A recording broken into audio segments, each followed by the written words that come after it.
ఫైనల్గా నాదెండ్ల భాస్కరరావు గారిని ఒక్క క్వశ్చన్ అడుగుతాను. చెప్పండి. ఇప్పటికీ మీకు రాజకీయ శత్రువులు అనేవాళ్ళు ఎవరన్నా ఉన్నారా అంటే ఏం చెప్తారు? చాలా మంది ఉన్నారు. రాజకీయ శత్రువులు ఎంత ఎక్కువ ఉంటే అంత మంచిది పెరుగుతాం. రాజకీయ కానీ మీరు ఎవరికి రాజకీయ శత్రువు అనేది ఇప్పటి వరకు బయటికి తెలిసిన నిజాన్ని మీరు ఒప్పుకుంటారా? రాజకీయ శత్రువులు అనేవాళ్ళు లేకపోతే రాజకీయ నాయకుడే కాదు వాడు. రాజకీయ శత్రువులు అవసరం. ఇప్పటికీ ఉన్నారా? ఉన్నారు. ఇప్పటికీ మీరు రాజకీయాల్లో దూరంగా ఉన్నా కూడా నేనేదో తినేసాన్ని బాగా ఉన్నానని ఇప్పటికీ ఏడ్చేవాళ్ళు ఉన్నారు. అది ఏ తోటలు అమ్ముకున్నాను, రోడ్లు అమ్ముకున్నాను, బంగాళాలు అమ్ముకున్నాను, ఇవన్నీ పిచ్చిపాటలు ఎన్నో రాశారు కదా. అప్పుడు చాలా రాశారు. ఉన్నారు, ఇప్పటికీ ఉన్నారు. కానీ ఎన్టీ రామారావు గారికి ఎగెనిస్ట్ నాదెండ్ల భాస్కరరావు గారు అన్న పేరు ఎందుకు వచ్చిందండి?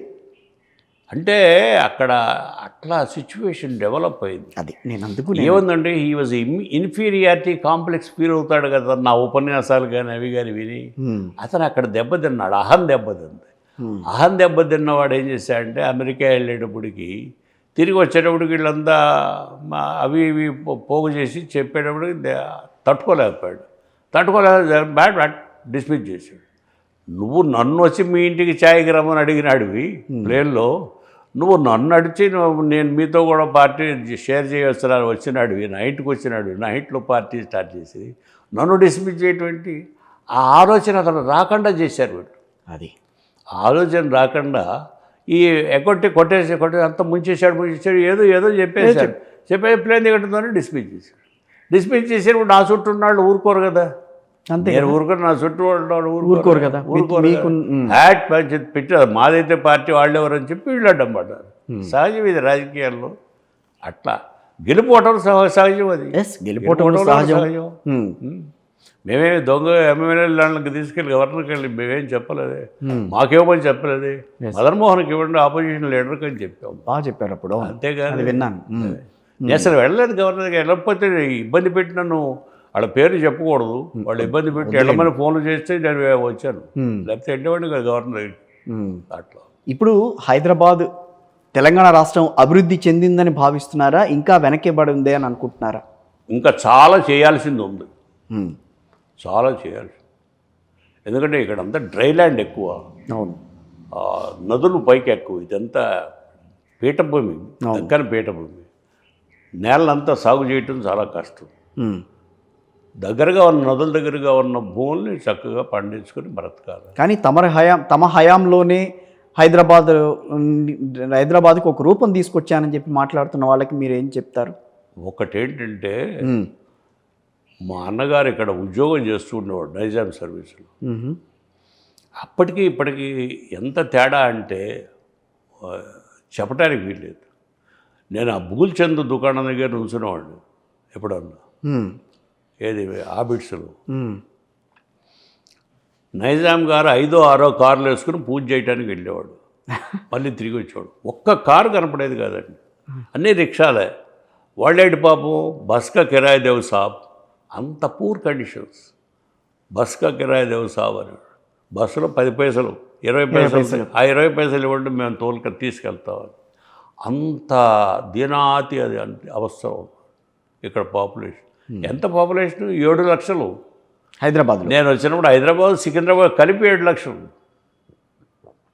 అబ్బా. అప్పటి నుంచి ఇక్కడ ఉన్న 70 ఏళ్ళు. అవును. 90 20 ఏళ్ళ టైంలో వచ్చారు ఇక్కడ. వచ్చాను. బిఏ చదువుకున్నాను ఉస్మానియా బిఏ. తర్వాత లా చదివాను. తర్వాత కోర్టులో ప్రాక్టీస్. రాజకీయాలకు రావడానికి కారణం అనేకం ఉన్నాయి. ఓకే. చిన్నప్పటి నుంచి అది ఉత్సాహం. అవును, అంటే యూత్ కాంగ్రెస్లోకి వెళ్ళాలన్నా కూడా ఒక భావం అనేది ఉండాలి. యూత్ కాంగ్రెస్ మీరే సోషలిస్ట్ భావాలు ఉన్న వ్యక్తి. మేమే కదా. అంతే కదా. పెట్టింది మేము. ఇందిరా కాంగ్రెస్ పెట్టింది కారకోటి నేను చెన్నారెడ్డి గారి దగ్గర ఉండి. ఆయనకి లేదు. ఆయనకి ఏంటంటే పాపం మన చీఫ్ మినిస్టర్ గారి వల్ల మనకెందుకు అమృతాన్ని. అప్పుడు బ్రహ్మానందరెడ్డి గారు ఎప్పుడైతే ఆమె డిస్మిస్ చేశాడో పార్టీ నుంచి, ఇది బ్రహ్మాండమైన ఆపర్చునిటీ అని నేను లేవగొట్టి రెచ్చగొట్టి ఆయన బయటికి లాగి నేను చిన్నవాడు కనుక ఆయన ప్రెసిడెంట్ చేసి మీరు వెనకాల నుండి నడిపించుకుంటూ వచ్చారు. జనరల్ సెక్రటరీగా అట్లా బెస్ట్ ఆపర్చునిటీ అని చెప్పి ఇందిరా కాంగ్రెస్ రావటం అనేది ఇక్కడ ఆంధ్రప్రదేశ్ చేసుకుని మేమంతా కలిసి మదనపల్లి వెళ్తే మదనపల్లిలో ఆమె ఎక్కడో ఆమెను తీసుకెళ్ళాం ఇందిరాజీ తీసుకెళ్తే ఆయన ముసలాయన మన స్వామి పెద్ద స్వామి ఆ పెద్ద స్వామి 120 ఏళ్ళు వచ్చి చచ్చిపోయాడే అవును. ఆ పెద్ద స్వామి దగ్గరికి వెళదామని చెప్పి ఆశీర్వచనం కోసం పేరు కోసం ఆయన బావిలో స్నానం చేస్తున్నాడు. వచ్చి మేము వెళితే ఆగమన్నా దగ్గర రావద్దు. సరే ఎందుకు వచ్చారో కొనం ఏమి లేదు పార్టీ పెట్టుకున్నాం ఇంకా సింబల్ అది చెప్తాడు ఆశీర్వదిస్తామని ఇట్లా అని చెప్పాడు ఆయన. ఆయన ఇలా అన్నాడు ఆయన. ఆ చెయ్యే పార్టీ అయింది. భాస్కర్ చెయ్యి అని చెప్పి బూటా సింగ్ చెప్పని నాకు చెప్పింది. ఫోన్ చేసి బూటా సింగ్ చెయ్యి అని గుర్తుపెట్టుకున్నాను. నేను వేయాలిగా నేను విజయవాడలో నుంచున్నా. నేను వేయాల రాత్రి ట్రావెల్ చేసి విజయవాడ వచ్చి నేను గుర్తుపెట్టాను. ఓకే. అదో పెద్ద హిస్టారికల్ ఇది ఈవెంట్. అలాంటివన్నీ గుర్తుకొచ్చినప్పుడు ఏమనిపిస్తుంటుంది సార్? పాపం ఆమెదేం తప్పు లేదు. ఆమె సెలవుల్లో కూర్చోబెట్టుకుని ప్లేన్లో నన్ను తీసుకెళ్ళేది. అంత ఆప్యాయంగా ఉండేది ఏం లేదు. మన ఇంటికి వచ్చింది కనుక ఆమె తప్పు కాదు. ఇక్కడ ఏం చేశారంటే ఇందిరా కాంగ్రెస్ని తీసేసి కాంగ్రెస్లో కలిపారు. అది నాకు ఇష్టత లేదు. రెండోది నేను ఉంచున్న సీటు గెలిస్తే అది కాదని మళ్ళీ ఇక్కడ మార్చేటప్పటికి మనసు విరిగిపోయింది. ఆ కారణం చేత నేను వదిలేసాను. మీ వారసులుగానే మీ కొడుకుని మీరు రాజకీయాల్లోకి పంపించారా లేకపోతే లేదు ఆయనంతటా ఆయనగా వాళ్ళందరి కాడే వాడికి ఏదో నన్ను చూశారు కదా ఎన్నికల్లో అక్కడ నిలదొక్కున్నారా అని అంటారా రాజకీయాల్లో? మీకు శత్రువులు ఎక్కువ ఉన్నారు నాన్నగారు నేను చూసుకుంటా వదిలేయండి అని పోయాడు. కానీ ఒకరిని వెన్నంటే ఉండి నడిపిస్తూ వాళ్ళకి చేదోడు వాదోడుగా వెళ్ళటం అనేది అంటే ఏళ్లకేళ్ళు వాళ్ళతో కలిసి నడవటం అనేది చాలా గొప్ప కదా. అది భగవంతుడు అంతే. నాదేం పెద్ద పాత్ర లేదు. మీ సలహాలు సూచనలు ఏమన్నా తీసుకుంటారా? ఎక్కడా లేవు. తెలియగలాడు అతను ప్రకారం చేసుకుంటాడు. ఎవరికి హాని చేయడు. మాట తూరి మాట్లాడు. No doubt. దాంట్లో స్పీకర్గా కూడా బాగా రాడించాడు. స్పీకర్గా బాగా నా పాత్ర ఏమీ లేదు. ఆ టైంలో రాజశేఖర రెడ్డి గారు బాగా ఆయనకి ప్రోత్సాహం అందించారా అని అంటారు. నిజమేనా? అందించాడు. చాలా ఇంప్రెస్ అయ్యాడు. మంత్రి చేయాలని చూశాడు. అయితే రాజశేఖర రెడ్డి గారికి నాకు పడదు. అక్కడ కొంచెం జంకాడ్ అని చెప్పేంతో అంటారు.